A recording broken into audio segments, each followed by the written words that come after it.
Good afternoon, everybody. This is Ron Tucker with another edition of Ron's Talking. Is anybody listening?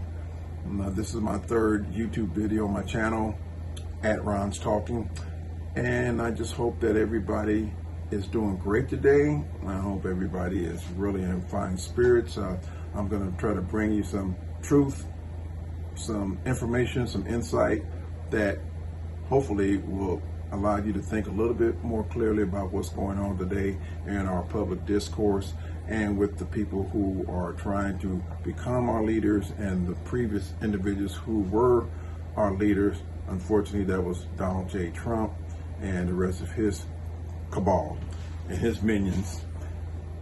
We really are in a serious fight for our democracy. Make no mistake about it, this is really grave, and it's hard for me to put more emphasis on it than it already is. I hope that most people understand that this is a turning point in our society.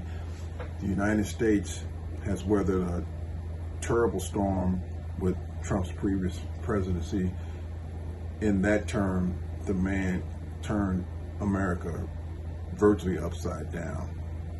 We can't really even think today without thinking about him, without him being involved in our public discourse and our political discourse as well, because he has been so large. And it's true, I hate to say it, but it's really true.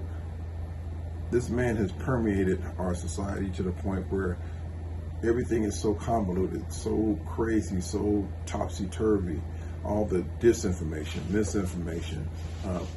To me, from my recollection, it didn't stem from, I'd say, the Obama days. When Obama was in office, there was a lot of things going on, and our memories get so short because the years have passed and we don't really remember all the details that were all the things that were happening, and the little minute details and some of the bigger things as well that were occurring during the Obama administration. He was, to me, one of the greatest presidents ever, because when he took over office, he took over at a time of a crisis in our country. In 2008, the housing and the mortgage crisis, banking, financial situation, all those things were tied together, and the United States was gripping, and we were really in a turmoil. And he stepped in after he became president and really handled his business the way a president should. He got a lot of criticism for backing the banking industry, trying to keep the financial sector afloat, with his decision to keep GM operating properly. And those were very tough decisions. You had to realize, as the first African-American president in our history, there was a lot of weight, a lot of pressure on him. But he handled it. And he did it with dignity, class, and character. He did the things that we would expect out of a president. However, he took a lot of flack because of systemic racism, the fact that, a lot of Americans, especially white Americans, and some blacks, definitely did not like the fact that he was leading this country. And after so many hundreds of years being male and white male dominated, we finally had an African American leading us, and it didn't sit well with everybody. But he served 2 terms. He must have been doing something right, despite the things that the Mitch McConnell-led Senate and other Republicans in the House were trying to do to undermine him constantly. But he led us through some very tough times. As opposed to this individual named Donald Trump, who came along after he knew that Obama couldn't run again. So he took that opportunity to try to get in office. He succeeded by dubious means, I would say, but he became president. And it was one of the darkest days to me in our American history, and it got worse. So we know a lot about what transpired during his run as president. Thankfully, thankfully, the American public decided to give him the boot. And they booted his ass out of office, which he should have never been in office in the first place, but elections are what they are. If it hadn't been for Electoral College, it wouldn't happen. Hillary Clinton, who deserved to have been president, would have been president, and she would have done a much better job than Donald Trump could have ever imagined. But he took the presidency, grifted, connived, stole. He's a con artist. We know this. He took the power that the presidency offers and used it to his advantage. And it was basically all for his own benefit. And every step of the way, he stocked the administration that he had with crooks, criminals. And as you can see, when you look at the aftermath of his presidency, so many of his aides and cabinet members, different people in his orbit, ended up going to jail. Steve Bannon's in prison right now. And the reason for that is he had a lot of people that were just as incompetent as he is. And he stocked his cabinet with people who were yes people, who did anything that he wanted them to do. And then after 2 impeachments and now recently 34 convictions, he's a felon. You see a lot of his people who were in this cabinet or in his administration, they all want to come and do all these tell-all books after the fact, when back then they could have stood up. But we know people do certain things sometimes because of their own motives. They have reasons in their mind to stay silent, and then now they want to pile on the man because he's kind of down, which I ain't, trust me, I'm not shedding any grief for him, not shedding any tears, not having any sympathy for him, because he's getting what he deserves now. And he's like a coyote on the run. I'm loving every minute of it. And I've always told people, let Trump be Trump, and he will bring us what we really desire, is for him to not get in office again. Number 2, hopefully get his ass locked up, because he deserves time. If anybody deserves time in prison, it's him. And then number 3, hopefully he would just dissolve like the Wicked Witch of the West on The Wizard of Oz, and just dissipate, just disappear, and just get out of our lives. We know he'll never truly be gone from our lives, because he'll still try to rig and gin up something to keep himself relevant. But this would be probably the most massive, earth-shattering, the ultimate disgrace and tragedy for him to be beaten not only by a woman, but a sister. Now, you know the ego that Donald Trump possesses, the hubris. There is no way in the world that anybody thinks that this wouldn't be a crushing defeat. If you think the defeat he suffered at the hands of Joe Biden, Sleepy Joe, as he calls him, Crooked Joe, it pales in comparison to a defeat to this black woman, this DEI hire, as they all want to call her. The fact of the matter is, the Republican Party and their head snake, Donald Trump, they are in disarray. They're discombobulated. They don't really have a message to deliver, because they never had any policies to speak of anyway, because Trump never had any policies to implement coherently when he was president. So it's carried over to today. He still looks in disarray. And the best thing to happen, see, now he hates Joe Biden, because Joe Biden turned over the reins to Kamala, and oh Lord, that messed up their whole plans. They had everything outlined. They had everything probably checkmarked. They were checking all the boxes on how they're going to attack and try to finish off Biden, because they felt like he was a wounded animal after that debate debacle. And now, tables turned, switches flipped. It's Kamala and Tim Walz, and they after him. They coming at him. He feels the heat. The man is so messed up in his head right now. He doesn't even recognize his wife from a drawing or artist rendition of Kamala Harris on Time magazine. See, Trump, if you remember, he mistook a photograph of E. Jean Carroll for Marla Maples, one of his former wives. I think he's had 3 of them.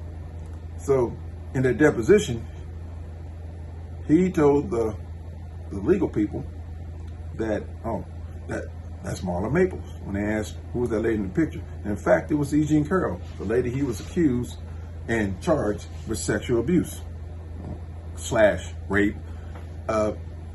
That was significant because now he's telling everybody that that lady he hates right now, that black woman, probably wants to call her a black bitch, but you know, he hasn't said, well, yeah, I'll take that back. I stand corrected. He's already called her that too in private.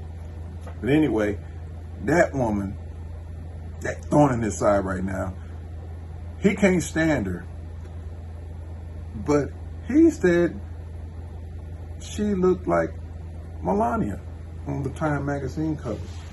And you know he's salty about her being on Time magazine because he hasn't been on Time yet. Even when he tried to perpetrate fraud a long time ago, try to have those Time magazine pictures in his Mar-a-Lago compound, and then he got found out that it was all fraudulent, which, go figure. Donald Trump, fraud, they're like Mutt and Jeff, like Lauren Hardy, Crosby and Martin. They go together, okay? Synonymous. So anyway, he also said that Kamala was beautiful. I ain't doubting her beauty and she looks good and all that. But for a man to mistake a woman that he's vilifying and attacking all the time, and then turns around and says she's beautiful and thinks that she looks like the former First Lady, somebody help me. I don't get it. I just don't get it. But, and you know, we kind of get Trump because we know he's out there. They ain't talking about dementia was affecting Joe Biden and, you know, he's cuckoo for Cocoa Puffs and he's slurring his words and he can't think straight anymore. And Donald Trump has been on a roll. He was on a roll before Biden even dropped out of the race, but no one was really focusing on him as much as they were Joe Biden because of Joe Biden's age. You know, but now Trump's the old fogey, the old buzzard in the race now, and he's feeling the pressure. He's feeling the heat, and it's all coming out. It's showing, and every time he goes to any kind of functional event, he screws up. Just like that NABJ interview in that conference. He screwed that up. And it was so apparent that he was rattled and shook because there was too many black people on that stage with him. And how dare a black female reporter question him about anything? So in typical Trump fashion, he's gonna lash out. You know, we all know that's coming. He can't really hold a coherent interview or press conference without lying. Of course, the man lies like he breathes air. He's just the consummate pathological liar. He is and always will be, and it's just so rich. There's so many people, his supporters, they all want that man to be something he will never be. First of all, he will never be competent about much of anything other than how to steal, how to be a crook, or how to be an adulterer. You know. But if you look at everything he tries to convey and try to separate himself from his opponent, he can't do it because he doesn't have anything to offer other than to attack people personally. The same person who said, well, I don't like to talk about people and I don't like to do that. However,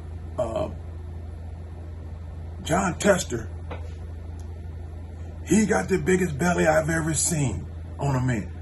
I'm like, okay, why does he want to attack somebody's physical appearance when he ain't really got no room to talk about the way anybody looks physical? But he'll do it. And his crowd, his little rallies, they'll just yip and yap and clap and everything and approval. Because anything he does, no matter how despicable, they co-sign on it. It's all good. It's no problem because Trump did it. He talked about Chris Christie. And always coming back in some of his rallies with some of his greatest hits about he's not one to talk about people. I'm not going to do that. I told this guy, he said, sir, Chris Christie's a fat pig. Hey, no, he's not. Don't you say that. Don't you say Chris Christie's a fat pig. He's not a fat pig. Trump does that just for show. And it's so juvenile and stupid and idiotic, but he does it and he gets away with it to a certain degree because sometimes the mainstream media, they do not hold that man accountable and they don't grill him like they grill other people. But he's always been a beneficiary and a recipient of the double standards that they allow him to enjoy. Happens all the time in all kind of instances. I was reading where Forbes magazine was talking about Rachel Scott, the black lady that was interviewing him at the National Association of Black Journalists controversy. That's what you can call it, because it was a debacle with him being involved in it. But Forbes was asking the question of why didn't she define DEI? Well, my thought is, why didn't Trump define it? He's the one to get interviewed. He's the one who said he wanted to be there. He should answer the question. He should make his point about the significance of DEI and why he's always railing about it and throwing it at his opponent as a weapon. But no, in usual fashion, typical fashion, the media, Forbes, they want to throw the onus on the journalists, the black journalists, saying that why didn't she define it? Why does she have to define things for him? It doesn't make any sense to me. He didn't want to answer the question. He don't answer questions, especially when it's involving telling the truth. He ain't gonna do that. That ain't gonna happen. Everybody knows that out of him. When it comes to the truth, that ship sailed a long time ago. When he starts talking, the truth just takes off. Because the only buddy he has is a lie. Lies is Trump's best friend. And that's the only thing he's going to embrace. Okay, so everybody waiting for him to turn a new leaf after he got nicked on his ear in that shooting, which, in my opinion, he wasn't a target of assassination. That young boy that shot in that crowd, that's exactly what he was doing, and that's exactly what he was planning. He was planning a mass shooting. Trump just happened to be there because Trump's rally was in that kid's neighborhood, if I'm not mistaken. So it was a perfect opportunity for him to go ahead and carry out a mass shooting plot. The kid fired off 5 rounds, and Trump didn't get hit by none of them except that one round that nicked his ear. I don't think that guy was really trying to shoot Trump. But again, I'll take the heat. I'll take the ridicule. I'll take the acrimony and the scorn. That's my opinion, okay? No one else's, unless somebody else thinks like I do about this. I don't condone violence. I don't want anybody to get hurt. But the real victim in that plot, in that mass shooting, if you can call it that, was the victim, the person that died. The other person got hit. Trump, yes, okay, we can parse it. He was a victim too. He got nicked on his ear. Then they're gonna put a damn pillow on his ear and wear it around to parade around like a badge of honor like he was akin to the Kennedy assassination. He felt like he should be a martyr. He just looked like a clown. And the rest of those supporters at that convention of his, the RNC convention, looked like clowns and idiots too, putting this big old white patches on their ears too, in solidarity with their Fuhrer. So anyway, back to this DEI thing and Kamala Harris.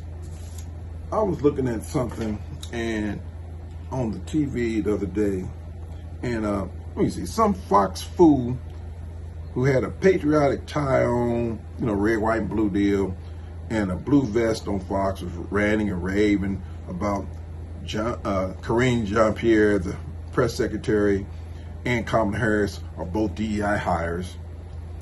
He also said that she was given basically blowjobs. Now, he didn't say the word blowjob, but he was alluding to the one-hit wonder, that hit sensation that went viral, the Hawk Tuah girl, who demonstrated exactly what she does in her free time with a microphone in her face, near her mouth, and she just went ahead and demonstrated what she normally does in real life, I suppose, like Hawk Tuah. Then she just spit on that thing. Well, most of us kind of know what that means. So anyway, they're going to equivocate that as being equal to Kamala Harris, and that's how she rose to prominence, by giving blowjobs. Like they were talking about Willie Brown, because Kamala Harris was dating this man 20-something years ago. So freaking what? So what? She dated Willie Brown. Who didn't date Willie Brown probably back in the day when he was young and spry? I mean, come on. So 20-something years later, y'all got a problem with her dating somebody. They stoop so low, it's pathetic. So they're going to talk about her, Kamala, now, blowjobbing her way up the top. Another person that made that accusation, so to speak, basically, he said it in more graphic terms, was Joe Brown, old Judge Joe Brown from the Joe Brown show, the old Judge TV. He called her a hoe. A hoe. Now, why would a man like Joe Brown, who I would say, I used to respect him, man, not anymore, but he was probably been respected and still have people who respect him, and he's got supporters. My question is, why, black man, do you want to denigrate a black woman because she's at a level in her life and in her career that you will never get to? Stay in your lane, do your thing. Why do you want to attack her because she's making inroads that no other black woman has made? She's at a pinnacle right now that she could take another leap and make history, big history. And I don't know what else you've done in your life, Mr. Joe Brown, but other than being a TV judge, I would have never known who you were. And I admit, I watched your show, but you, to me, was like second bananas to Judge Judy. Okay? Yeah, I mean, come on now. You made a little mark, you made a little coin, but that was it. Chill out, man. Why you want to call her a hoe? You been with her before? Are you mad because you didn't get with her? What's your angle? Why would you do something like that and just talk about her like a dog on this little interview you had? I believe it was on Vlad TV or something like that. Anyway, it doesn't really make sense to me why you got so much anger and vitriol about this lady. What did she do to you? Or what was it that she didn't allow you to do with her? That's my question. Okay. Anyway, I digress. So they're going to liken her to the Hawk Tuah girl and insinuate that Kamala, she just slept her way to the top. Okay? Now, when Trump was asked a question at Mar-a-Lago as to why he thinks VP Harris is identifying as a black woman, which, again, what does it matter what her color of her skin is? You running against her. Why, are you scared because she's black? Or are you scared because she's a woman? Or it's a combination of both? I think it's probably a combination of both. But anyway, so in his true moronic fashion, Trump says, you need to ask her. She's the one that said it. And because he contributed to her campaign, a long time ago, that means in his little feeble pea brain mind that he's known her for a long time. That's what he said. He's known her for a long time. Like they buddies, they tight. Now, so Trump, he began to answer the question that he claims he doesn't want to answer. But then he goes on meandering with this word salad.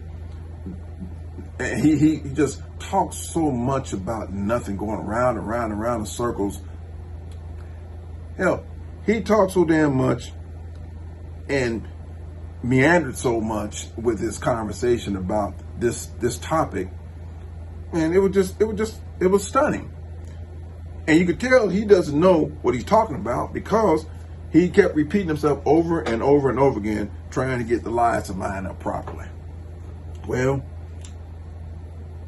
when you break things down, you know where Trump's at.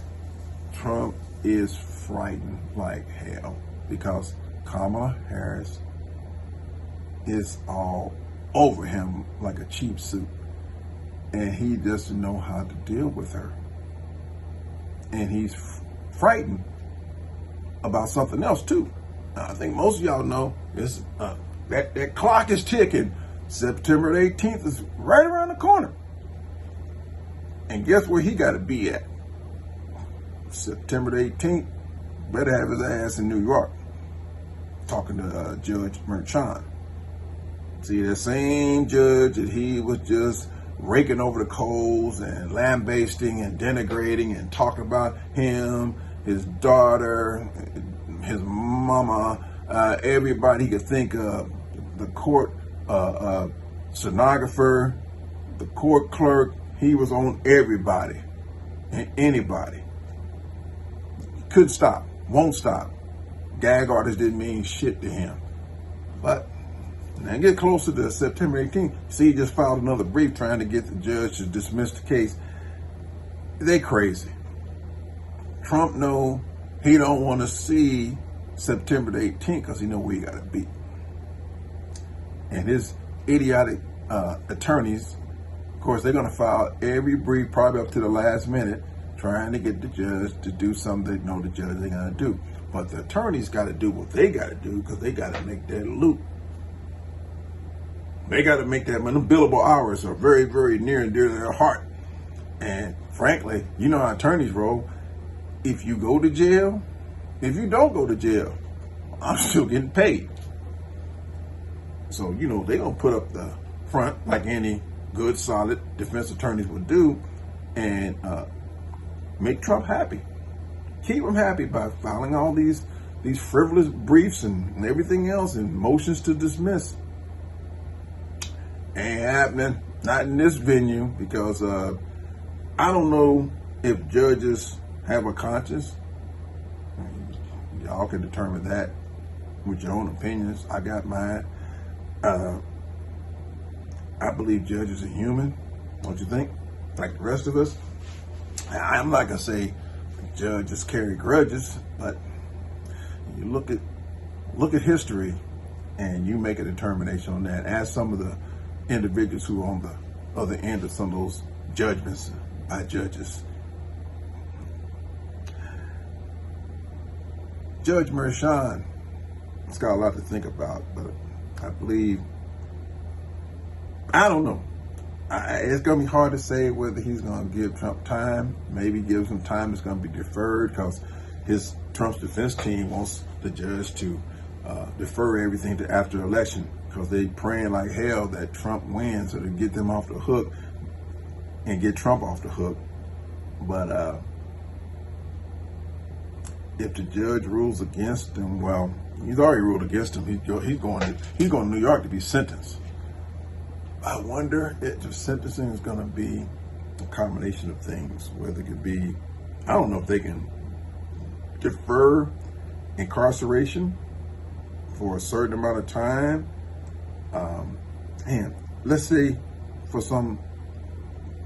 let's just say Trump wins, which, oh God, I hate to think about that, but just for argument's sake, he wins. My question is, can they lock up a sitting president? I'm not sure on that one, but some of you legal sleuths, y'all can do some digging and let us know. If Trump loses, it's a wrap. He's toast. So if that happens, which would be that'd be the best thing for us people who believe in democracy, put it that way.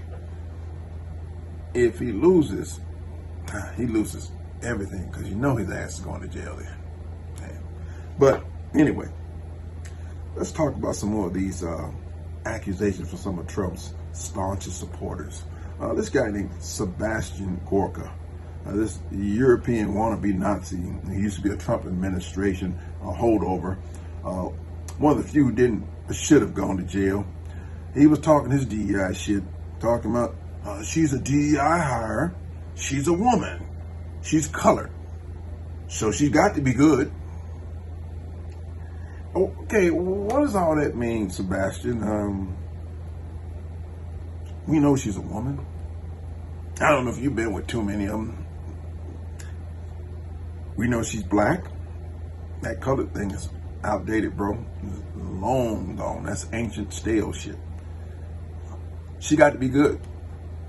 Well, she is good. That's why she's where she's at today, and you're where you are today. A wannabe mouthpiece for a wannabe dictator. Okay?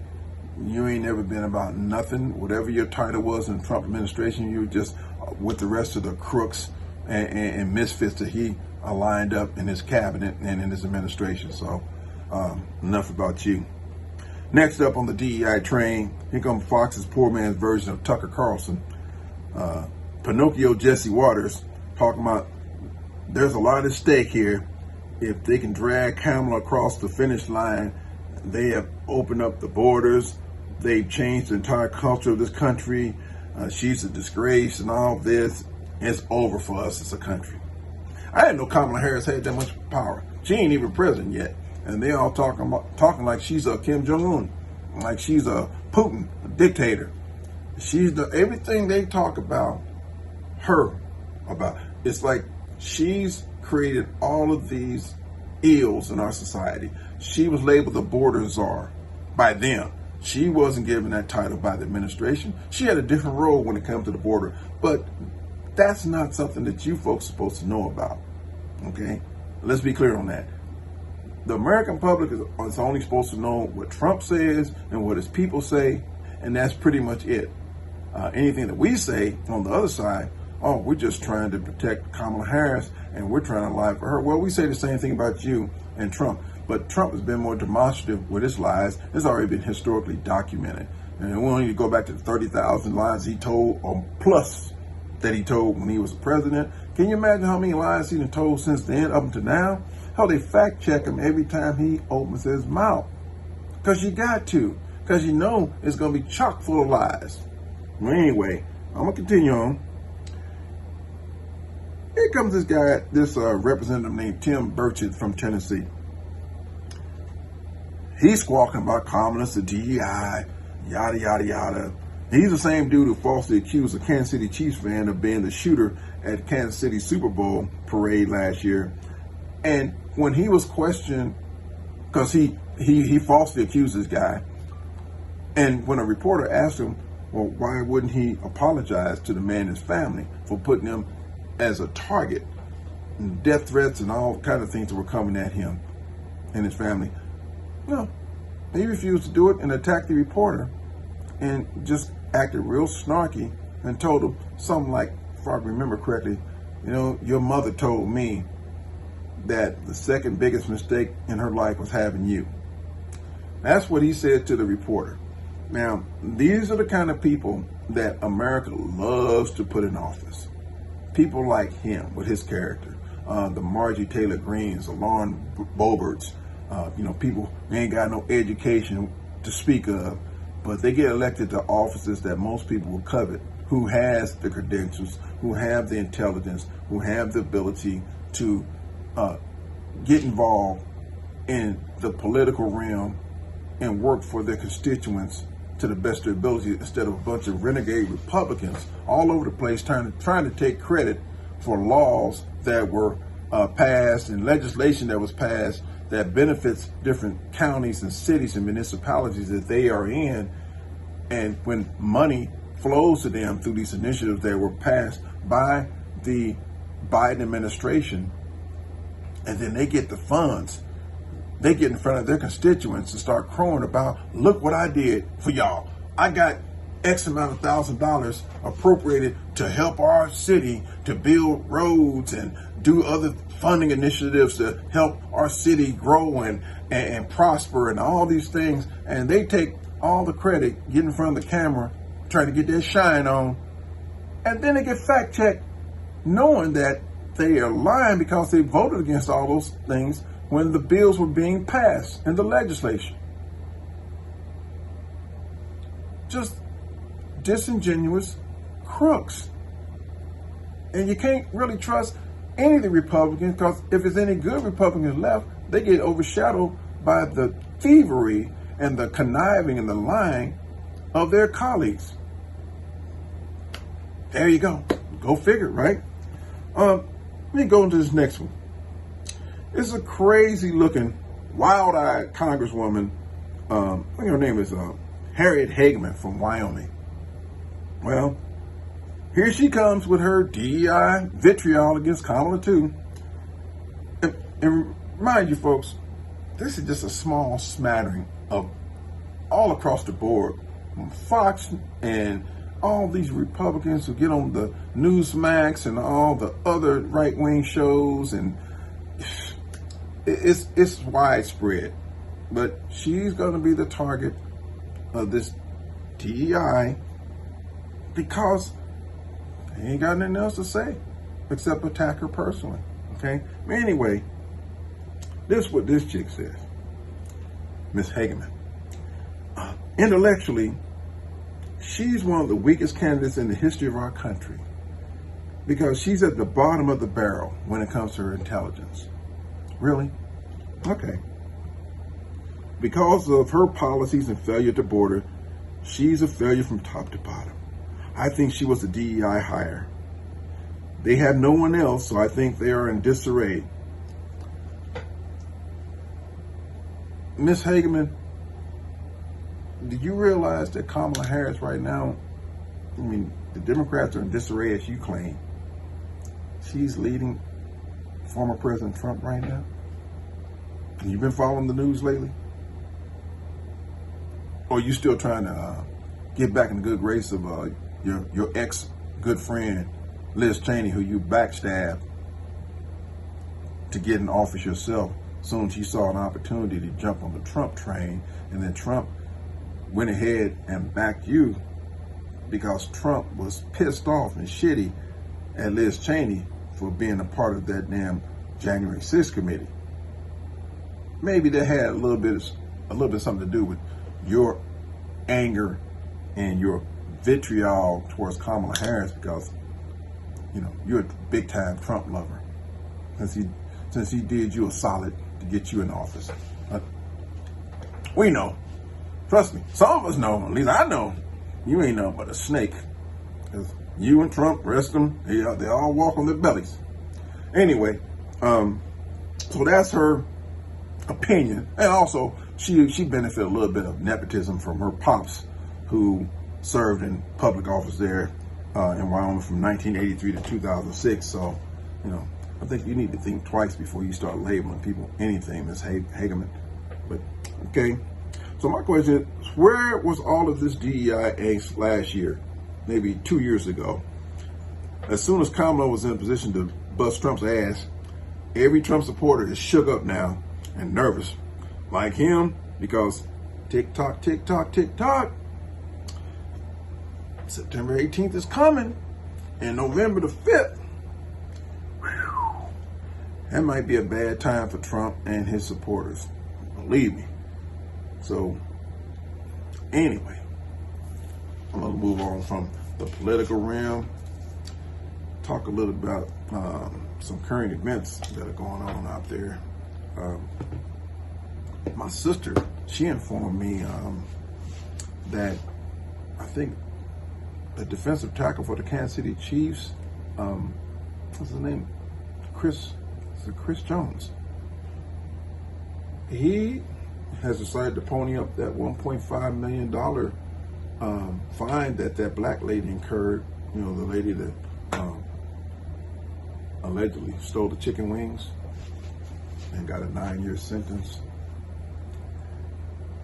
And my thoughts on that, like, I guess if you got that kind of money and you want to go ahead and pony up $1.5 million to help somebody in distress, I mean, I get it. But I don't have that kind of money. But even if I did have that kind of money, there's still a few questions I think I would ask. Like, my first question would be, what predicated you to steal all those wings? I mean, are you trying to start your own KFC franchise or Popeyes or Church's Chicken franchise or something? I don't know. I'm just asking. Don't know what her motives were, but those were one of the things I would ask before I ponied up $1.5 million. Now, maybe for Chris Jones, that ain't a lot of money, but you know, I don't think he's got Bill Gates money or, you know, Warren Buffett or Elon Musk or even Trump. Trump's supposed to be a billionaire, allegedly. Anyway, it's interesting. I would like to find out again, you know, well, I'd ask her or her family or her, if she gave me an interview, what was your motive? What were you going to do with all the chicken? What were you doing with all that chicken? Where did all the chicken go? You know, I guess I wouldn't grill her like I was a police detective, but I would ask her a few pertinent questions before I went into my wallet or my checkbook and broke off with that kind of money. Anyway, it's none of my business.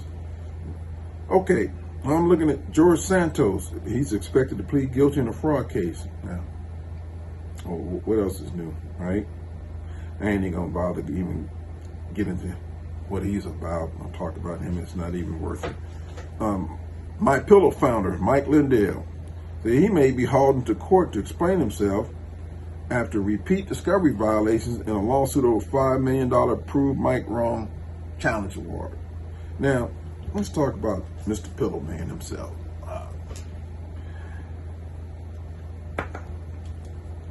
Mike Lindell's another one.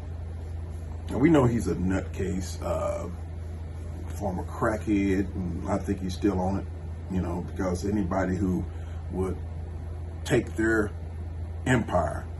Now, again, this guy created a business empire, selling something that everybody uses in their homes. Nothing new, nothing novel, a pillow. Branded it, marketed it, did all the things right for it, and turned it into a sensation. Now, I'm not going to say overnight, but let's face it, the MyPillow brand was popping. I mean, every time you looked at TV, his brand was on there, and people were clicking, and they were making purchases. I mean, big time. The man was on top of the world, making big money. Big money. And his utter brilliance made him decide to hook up and link arms with Trump. Here you go. The first step in the direction of disaster and destruction of your career. I don't care if you're a business mogul, aide of his, a cabinet member, a casual friend. Don't be a woman caught up in a department store with him, because you know what happens then. But it's astounding to me why a guy like Lindell would just trash his whole brand for Trump. Why? Somebody please tell me what made this man fall on that damn sword for Trump. And what's he getting out of it now? He getting sued left and right. Dominion's on his ass, Smartmatic's on his ass, you know, those voting machine companies, they on his ass. And now he's fighting like hell trying to wriggle out of this $5 million challenge that he put out, that he lost to this guy. Now he wants to renege on paying the guy. So the court's already told him, look, dude, you put that challenge out there. You put the reward out there. You said you're going to pay the guy $5 million. Pay the man. And so he's still trying to run, trying to, what was he talking about here?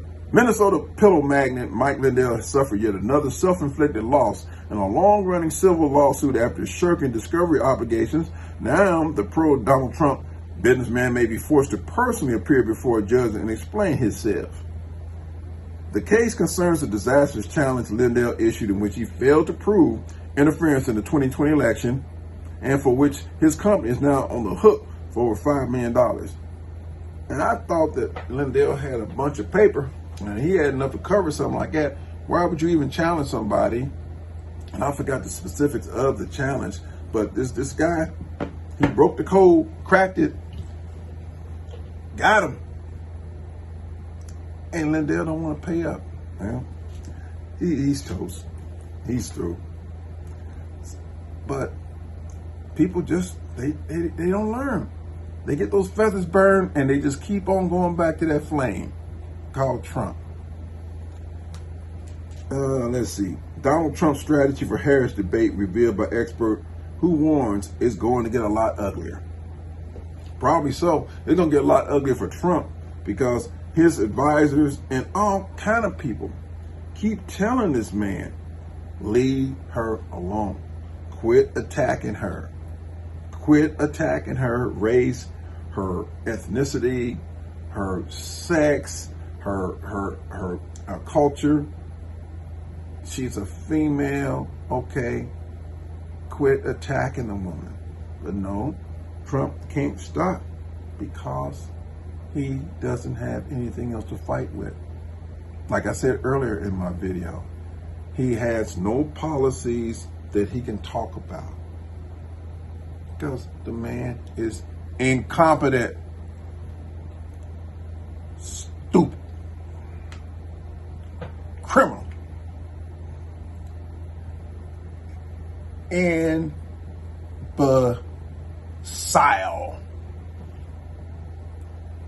That's what he is. He has no clue as to what to do except go after people and attack them personally. If he had any kind of coherent policy that he can explain to people, he would have done a long time ago. Folks, it ain't happening. It ain't gonna happen. He has nothing but a big ego, and he's just like a bully. And now he's being stood up and being nose to nose, face to face, confronted with his fragility. And Kamala Harris is one of the perfect people to do it. Because like she said a long time ago, let's prosecute this. Trump can't stand the name prosecutors. And y'all know that. He knows it. We all know it. Every time he's around prosecutors, he gets the heebie-jeebies. But you know what they want? They want to put him in that orange jumpsuit. Now, he's the only president I know of that's already had a block under his damn chin with some numbers on it. And a mugshot. He's a crook. He's a felon. He's been convicted. What else y'all need to know about his qualifications? See, he was already all this before that. They just hadn't slapped him with the titles yet. He was on that deferred title program. So now he got it. Now they got that shit around his neck like the bell around the cat's neck. Every time he moves, you hear the bell. Crook, crook, criminal, criminal, criminal, crook. I mean, that's really all he's about. The man is a walking contradiction. He's full of lies, full of contradictions. He's full of shit. And if you don't believe me, keep on watching him, because he's in a free fall mode. That's all it's about right now. Trump is falling. And every time you see the news, all you see is all the things that are crumbling around his feet. He's in trouble. He's in big trouble.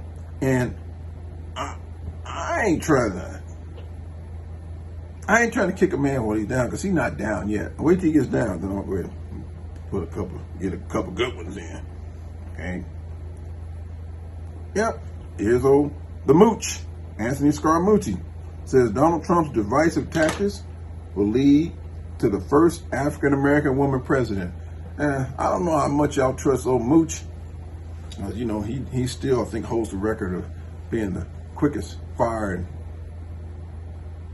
probably, if not American history, definitely political history, or at least at the White House level. You know, he didn't get a chance to even, he stayed for 2 weeks, maybe. I don't even know if he got a check. But anyway, he's a millionaire anyway, so he wasn't concerned about money. And as a hedge fund manager, so he's doing good when it comes to finances. I don't even know why he decided to get with Trump, but he already admitted and copped to it that it was a big mistake on his part. Anyway, he's saying the same thing I'm saying. So many people saying right now, Trump don't want to face reality. He is losing, and he's losing big, and it's going to get worse. And Trump talking about things are going to get uglier. We know, because you're just spiraling out of control. And we're just all sitting back here watching you just spin out of control, because you want to keep on doing what you do as a racist.